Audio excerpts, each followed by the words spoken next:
Good evening, ladies and gentlemen. Welcome to Metal Talk, and a big, big welcome to Mr. Toby Jepson. Good to see you, Hello sir. there. Well, great to see you too. Nice to be here.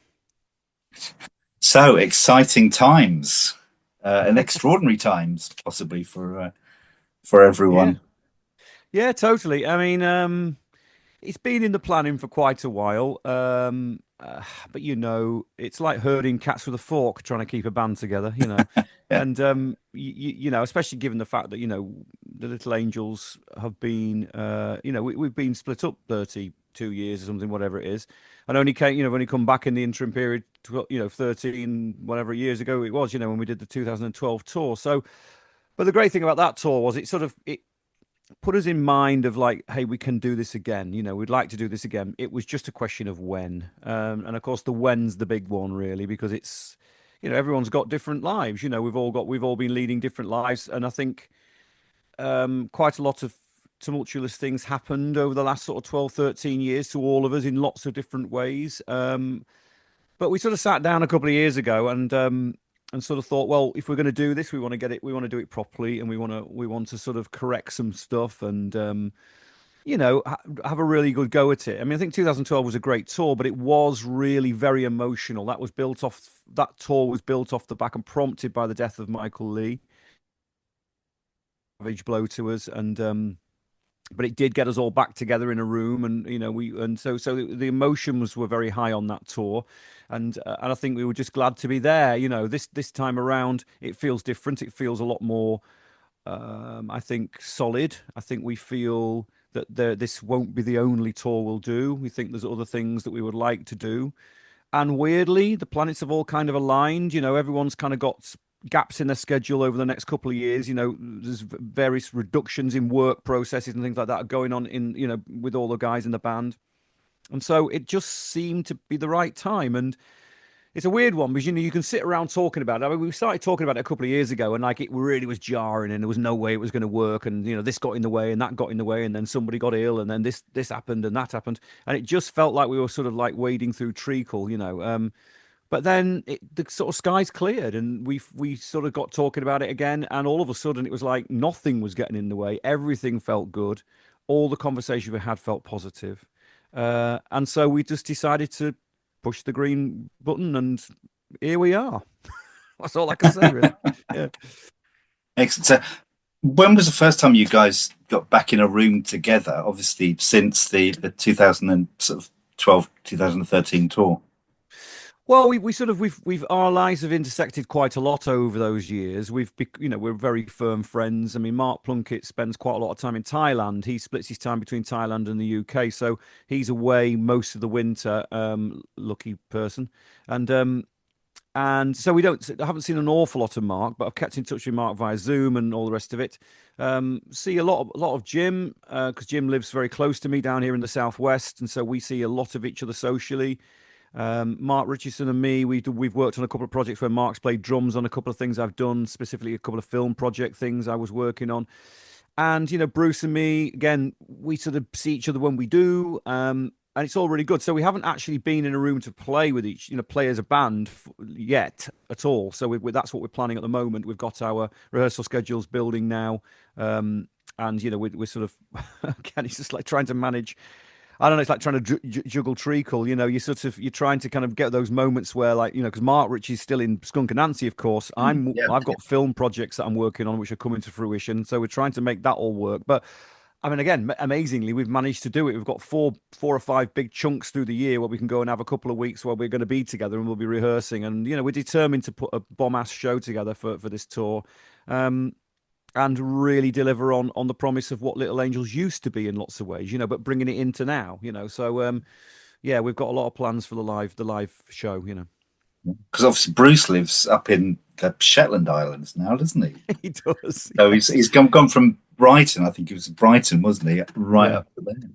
yeah, So totally. the He's logistics of got doing it all. the craziest commute of all time, but no, what it comes down to is how willing you are to do these things, and I think we all relish and cherish, actually is the word, cherish the relationship we have with our fans. I mean, I think anyone that was a Little Angels fan back in the day when we were at our height knows how much the fans meant to us, and that relationship that we built over so many years. It was furious, and it was completely and utterly committed. And I think they honour us. What I've realised over the last week or so, watching breathlessly as the ticket sales went up and up and up, and we had to keep adding shows, and it was they the fans honoured us with their presence. That's the way I look at it. It's not the other way around. The reality is if it wasn't for the fans, we wouldn't be here, and we have such a loyal following, and it hasn't waned one iota. That's the astounding thing. All those people that were there at the Jammed on Demand tour, that were buying those records back in the day, that came to our shows, they're still there. They still want to take part. They still relish it. They still think about our music as something very important to their lives. It has not diminished, and that is the greatest accolade I think we could ever sort of have. And we want to do right by them. I mean, we all said, I was chatting to Bruce today actually, and we were sort of saying, how we feel so connected to our audience that we want to do the greatest show for them they've ever seen. That's the way we feel about it. And it's whether other people outside of the cordon who don't like the band, I don't really care what they think. What I care about is the people that care about us, and that's it's apparent that there's plenty of them. I think there is that overwhelming love and connection, isn't there, between the fans and yourselves, as you've said. And as you say, the response, I know you've been blown away, haven't you? All of you have been blown away by the response to the tour being announced. I mean, genuinely so as well. I mean, you don't go into these things lightly. I mean, Little Angels left on a high. We always say it's a bit of a sort of cliche now about our history, but we finished at the highest point. We literally did a #1 album into the Royal Albert Hall, 7,500 tickets, whatever it was, and we were gone. And so there's a kind of strange poetry to that, kind of a sort of mystery to it all, which has sort of been built. The mythology has been built through that since then, and it's kind of grown and grown and grown, I think. And and we want to hold on to that. We want to make sure that is maintained, that the levels of which people remember us are. We don't want to dip below that. So trying to put those tours, trying to put a tour together that reflects what the legacy is and where it could go, and the fact that we are men in our 50s now. We're not 25-year-old kids. It's going to be strange singing Too Much Too Young, but maybe actually probably makes more sense now. Yeah. But it's and so putting the tour together is difficult. But and we work with some really great. We work with the Academy Group, which obviously is a Live Nation company, and the great Andy Coppins in our corner. And Andy's been, he's part of the organisation and the management of this project, and he will be for a while, because Andy's been a great mate of ours. And these are really high caliber people, and they understand the audience, they understand what it takes to put a great tour together, and it's not easy. I mean, I know that we sort of held our breath when we announced the tour, because there was some big holes in the touring schedule, because you've got to get a venue that's available. You've got to make sure that it works in the routing. It's really complicated putting a major tour together at this kind of level. So we sort of held our breath, and of course there was the inevitable "Why aren't you playing in my backyard?" style event comments. But I'm not one that sort of makes a fuss about that, because I understand that. I really do. When I was a kid living in Scarborough and Thin Lizzy came to Scarborough, I couldn't believe it. It was like, I mean, I couldn't go, actually, weirdly, because I was too young. But the very fact that it even turned up was an astounding thing, And Status Quo used to come every year to Scarborough, and it used to make me feel, oh, they haven't forgotten us. So I totally get it. But unfortunately, these days, it's very complicated to make tours work. It's extremely expensive to tour. And so we have to balance all that stuff against, where do we go? Who are we going to disappoint? Because you're going to disappoint somebody. And so I think this last week has just been, honestly, man, I couldn't believe it. When we announced the tickets, we were like, okay, we've got 9 months to sell these tickets. I'll be really, really chuffed if we do 80% of everything. Do you know what I mean? It'd be really, really great. That's what where I was aiming for personally. But the tickets flew out. I mean, I got a phone call halfway through Friday, and it's like, London's gone. I'm like, what? London's it's sold out. I'm like, I genuinely thought they were joking. I was like, come on, no. What? Yeah, we're gonna have to put the other one on sale, because we Andy Coppin, to in his massive wisdom, had put on the forum on hold for the day after, just in case. And I was like, well, I don't think we're going to need that. With the greatest will in the world, I'd just be really happy to sell out the Shepherd's Bush. But I was jaw on the floor, and to this day, we've sold. I think we're almost, I wouldn't say halfway sold in the forum, but it's getting there. You know what I mean? So it's just astounding, and I don't know what to say about it. I just think there must be something about the band, something about that era of music that is now becoming more relevant than ever before. I think people are going back and listening to the music and regarding it differently. And I also think, because there's an awful lot of bands that are no longer playing, Aerosmith, you think about White Snake, lots of other bands are coming to the ends of their careers. Maybe this is our time. Maybe we can come back and do plenty of stuff, and I hope we can. I genuinely do. I think similarly to Thunder, what Little Angels really had, which was what a lot of your peers maybe didn't have, was some really, really great songwriting. And for me, and I'm not just blowing smoke up your ass, I genuinely mean that. I think that the stuff that people loved when they were young, and they responded to it a different way. As you get older, as you mentioned, too much too young, there's a different resonance, Mm, possibly, when they listen to those lyrics now of some of the songs, and they've been through those experiences. Whereas maybe when they're younger, they loved mm, the music for what it was, mm, but now they've lived a life. Some of those experiences keyed in, and it's mm. maybe sort of affect in different ways, and that's the longevity of really great songs. And I think you guys had that. Well, thank you for saying that, and I think that is true. I think what the one thing that we tried to do from the very start was to be as honest and as authentic as we possibly could be. Now, when you're very young, when we first put the band together, we were 18 years old. You don't really know what you're doing. You haven't got lot of life experience, of course, and you're sort of really approximating it all. And you're standing on the shoulders of giants. For us, it was we lent into things like Queen and Van Halen and Bon Jovi because they were breaking at the time. As we started to put our band together, Bon Jovi, blew the doors off everything, and we wanted to be Bon Jovi. That's the truth. But we loved Def Leppard. We loved Boston. We were all into those sorts of bands, and so and all those bands are melodic bands. None of us were particularly into the harder stuff. We all loved Metallica and we all followed Metallica, and they were very much part of our listening tapes on the bus and stuff. But we knew what we were, but the principal idea of Little Angels was to talk about where we came from and where about escaping a small town, and how you can take on the world, and how anything's possible. That's why I wrote all those lyrics are mine. I wrote every single lyric in the band and most of the melodies and a lot of the songs. But it was all prompted by our collective experience. How Mm. we dealt with going on the road as young people, especially from a town like Scarborough, which is cut off in the northeast of England. We ended up becoming a big fish in a small pond until we got to London, and then of course all of a sudden you're faced with all these other amazing musicians and these bands, and you're no longer that, and so you've got to compete. You've got to be as good as them, and we had some amazing experiences along the way. We opened for Guns N' Roses, we opened for Tesla, we opened for Faith No More the first time all of those bands came through, and they all taught us valuable lessons. And we went back to Scarborough with our tail between our legs most of the time, back into the rehearsal room thinking, oh my goodness me, we've got to be as good as those bands. And so I think all of those things went into the music, and I think we've lived by that.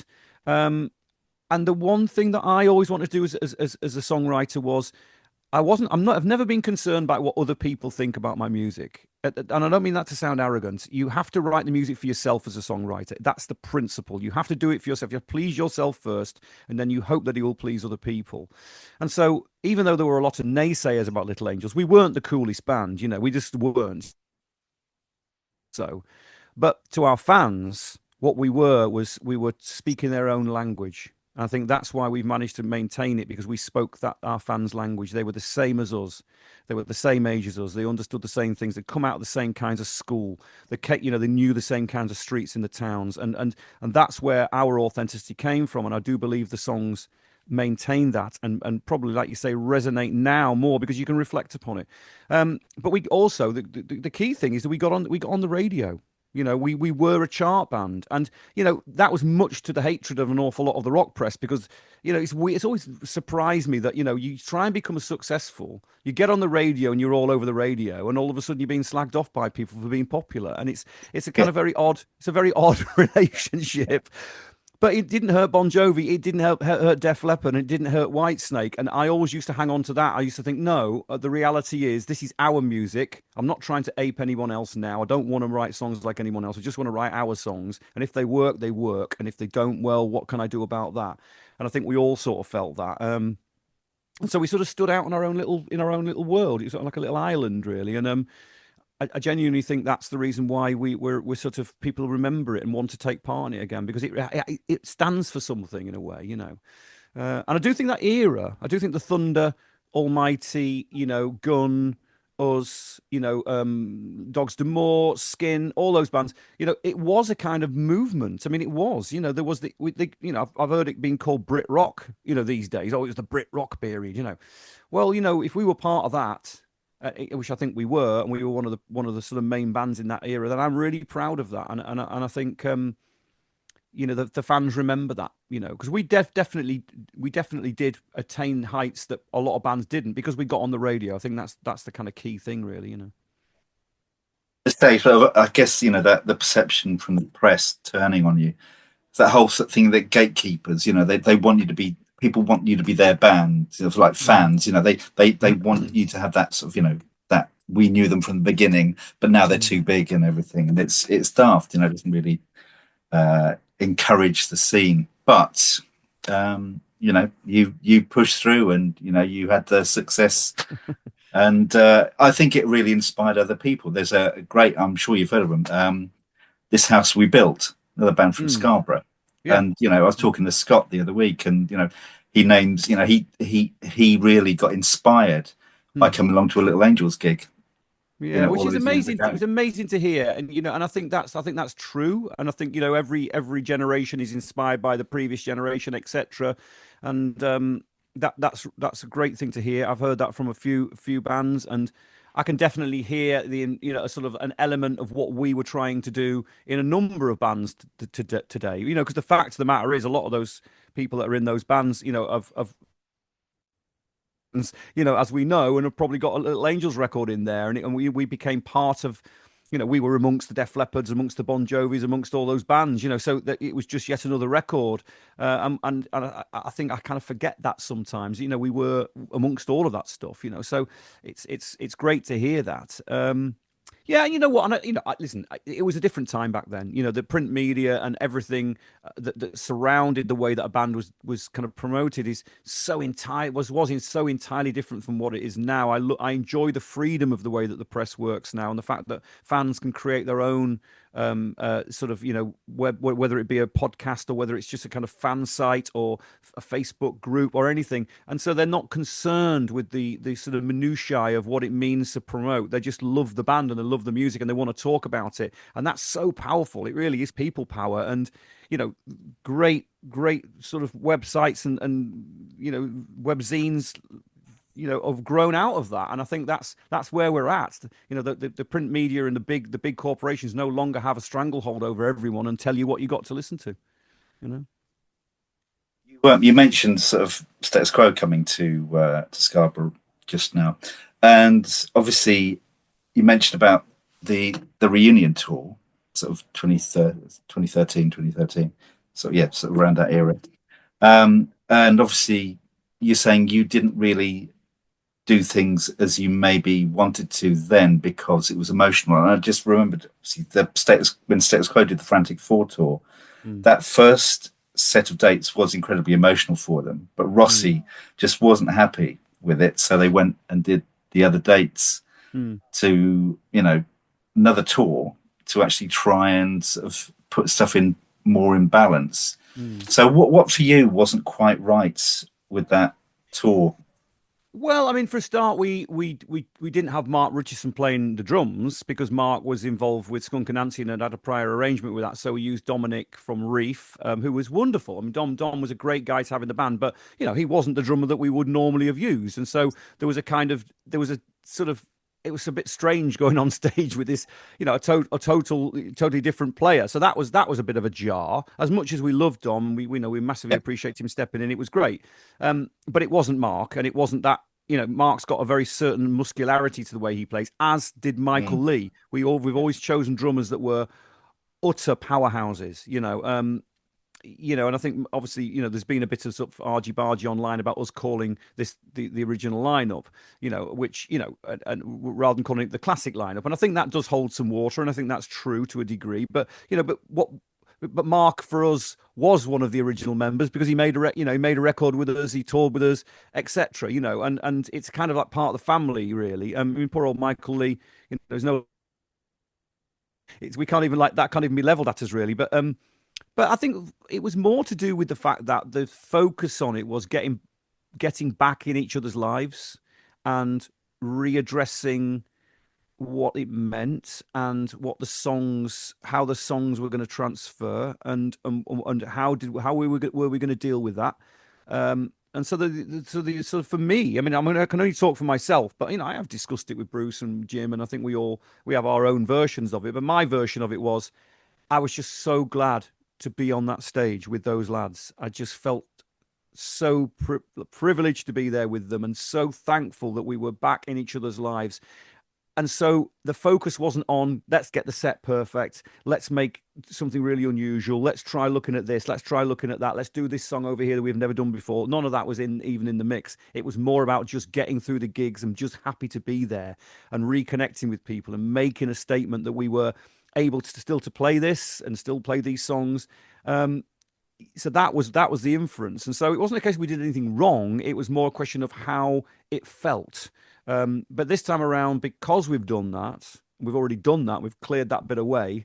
It feels a lot more solid. It feels like the old days. I mean, it really does. When we launched the tour last week, it completely put me back into those times when we were talking to Mike Judy at ITB and the promoters, we were MCP and all these guys, about anticipating ticket sales for the latest tour on the latest album. It felt like that. 2012 didn't feel like that to me. 2012 felt to me like, okay, let's go and have a go. Let's see what happens, and let's just do the best job we can, and let's do a greatest hits package and just remind people of who we are. This isn't that. This is something a lot deeper, a lot more layered, a lot more, I think, dynamic, and a lot more future based. Yeah.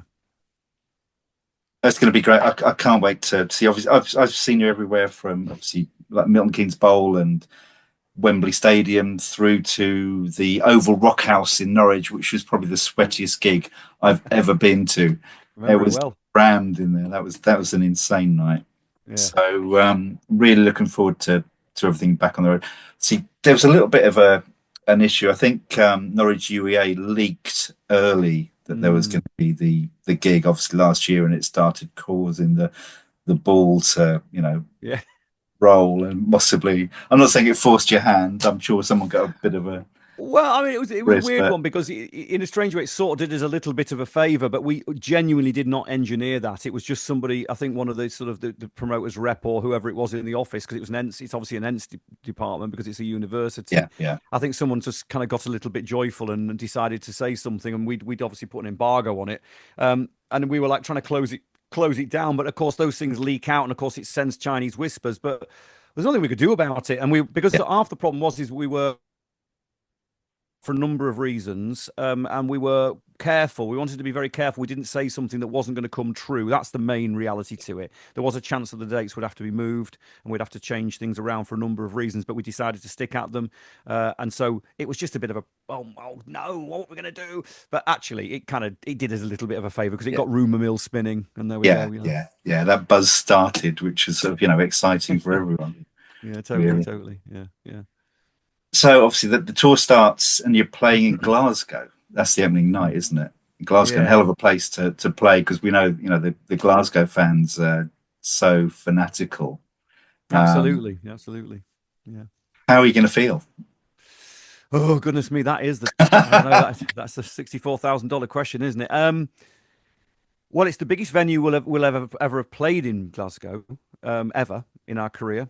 We always used to play Barrowlands, which is slightly less capacity than the Academy. It's an old cinema, fantastic old building. I've played there a couple of times with Gun. I played there when I was in Gun, and I also played there when Wayward Sons opened for Steel Panther. It's a fantastic venue. It's a barn of a place. It's enormous, but when it's rocking, when it's full and it's pumping, my goodness me, it is one of those shows, where the roof just goes up. So I'm really looking forward to it. As ever, if you don't feel nervous, then you're in the wrong job. You've Yeah. got to feel a bit nervous. You have to feel that adrenaline pumping, and it's for me, it's all about preparation. It's all about knowing what we're doing. I'm a big one for rehearsals. I'm a big one for the detail. We've got a fantastic lighting director that we're involving, a young lad I've worked with before. He's wonderful. We've got a brilliant front of house guy, Jez Walton, who we've worked with. Me and Bruce have worked with a number of times. So our front house team are impeccable. And as are the stage team. So it's all about that stuff for me. It's knowing that we're a finely oiled machine, and if we go through the rehearsals correctly, which we will do, what you have to say to yourself is when you go in front of an audience like that, when you're in front of 2,500 people all expecting you to be as good as you ever were, you've got to just hold your breath and just do the job. You can't pretend. You can't all of a sudden like do rehearsals and then, oh my God, we're now on stage. It doesn't work like that. You've just kind of got to do the gig like you've done at the rehearsal, and that's it. And then it builds its own atmosphere as you go along. The great thing is that we're all very experienced. And I haven't stopped doing gigs, and I haven't stopped playing Little Angels songs ever since the band split up, frankly. So as far as I'm concerned, I know all the words off by Pat. And it's just, I think it will be an extraordinary feeling. I mean, Glasgow's always a special place to play. We've played a lot in Glasgow over the years, and it's just got one of those, just like all of the gigs have. But Scotland and Glasgow specifically is a real rock and roll town, and so I'm as ever whenever we go there, especially opening the tour there, brilliant. It's going to be. I'm sure it'll be just an incredible night for everyone. For the fans and particularly for you guys.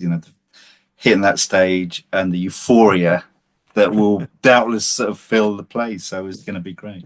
And there's a lovely bit of symmetry, isn't there? Because obviously Luke Morley is the opener for the tour, and obviously you did a solo opener for Thunder in 2006 for their tour. So it's a nice Yeah. No, I mean, Luke's great. I mean, of package. course, absolutely. I mean, when we were talking about having, who the special guest would be, Luke's name came up immediately, and we all felt that was the right thing to do. We invited him, and he was obviously gracious enough to accept. I mean, we feel extremely privileged to have Luke on the tour.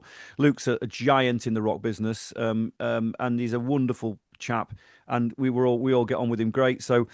But he brings that legacy of Thunder, and of course, at the moment, because of Danny's recovering from his injuries and all the rest of it, who knows what's going to happen with Thunder?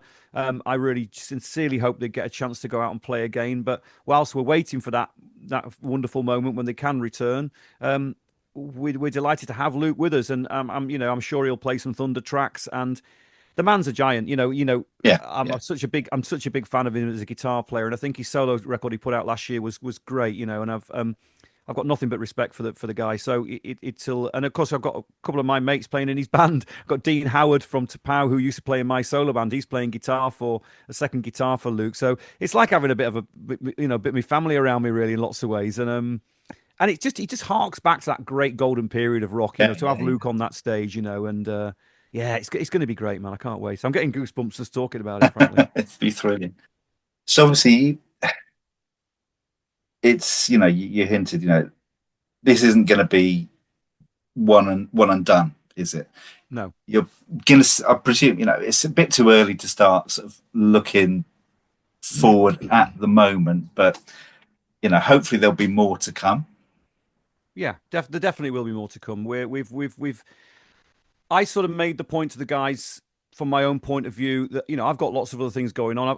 It isn't the end of Wayward Sons, for instance. I definitely want to keep Wayward Sons going. We will make another Wayward Sons album. I don't quite know when that will be, but Wayward Sons is very important to me. I mean, I've made 3 albums with Wayward Sons, made 3 albums with Little Angels. So it's these things can all work in conjunction with each other. It doesn't have to be about one thing, and I think these days that's quite common. So, but Little Angels is extremely important. The very fact we can do this is exceptionally important to us all. And I sort of said to the guys, look, if we're going to do it, let's have if we're willing, why not think about the medium to long term as well? And everyone went, yeah, let's do that. And so we've been offered an all every festival in Europe under the sun. We're talking to various people. We've got some real big plans for that, and some great ideas. I think we've some real great offers from people. And yeah, I mean and that probably means new music at some point. Not certain when and how that's going to be. We've been discussing that, and but I'm trying to kind of keep that maybe not so obvious, and look at what that can be. Because I think the big problem you've got with this is that the three albums that we made with Little Angels to the fans are classics. That it's like they're untouchable. That it charts the course of the band from the Big Bad EP, as far as I'm concerned, from the Big Bad EP right through to the Jam album. It's very distinctive periods of the band's history, and you can sort of see us growing through those records. But we're not that band anymore. We're not 25 years old. We're not young men making those kinds of records, and so the question is, how do we preserve what Little Angels means to the audience, and how do we bring it into the now as Yeah. men in our 50s, and how do we talk, how do we hold that conversation? Because I don't write songs willy-nilly. My songs and ultimately the band songs have to reflect who we are and have to reflect the times, and they have to make sense.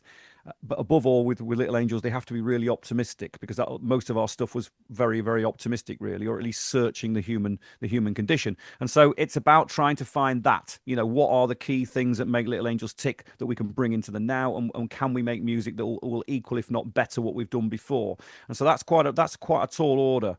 Now we've got a bit of an idea. We've got a bit of a plan, which we're working on, but nothing is cast in stone. But I do think it would be kind of a little bit foolish not to have some kind of new music in the market if we're going to continue for the next 2 or 3 years. But I just don't know what it's going to be yet. It's all to play for. So exciting times. I cannot wait for the tour. Cannot wait to see you guys back on stage where you sort of, obviously all belong. Loved all the individual stuff you've done, but it's going to be great to just experience that thrill once again. As a punter, and I'm sure same for Yeah, you. no, thank you for saying that. And I think, we all feel that. Just because it's been before doesn't mean to say it can't come again. And just because the body wearies, it doesn't mean to say the spirit is also weary. We're not, we feel completely excited about this. We feel like a bunch of teenagers again. So it's just a joy to even have the chance. And the very fact it's kicked off with such an aplomb, and like such a Yeah. kind of power with it all. Honestly, and I'm not just saying it. It is blown us all away. We are all so surprised and grateful for it, and that's not being disingenuous. We absolutely genuinely mean that. It's like we don't expect anything. So one thing great about the guys, I think all of us, we've never had those expectations. We all feel that we're there because of the behest of the audience, and that's it. And so if the audience wasn't interested, then we would accept that. You know what I mean? It's a kind of, that's the relationship we have. But no, joyfully, it's the other way. It's exciting, really exciting. Yeah. That's a wonderful way to tie things up. So thank you again so much for your time, and looking forward to seeing you back on the road soon. Magic. Yeah. Thank you so much. And yeah, can't wait. See you on the road, as they say. Yeah. Take care, mate.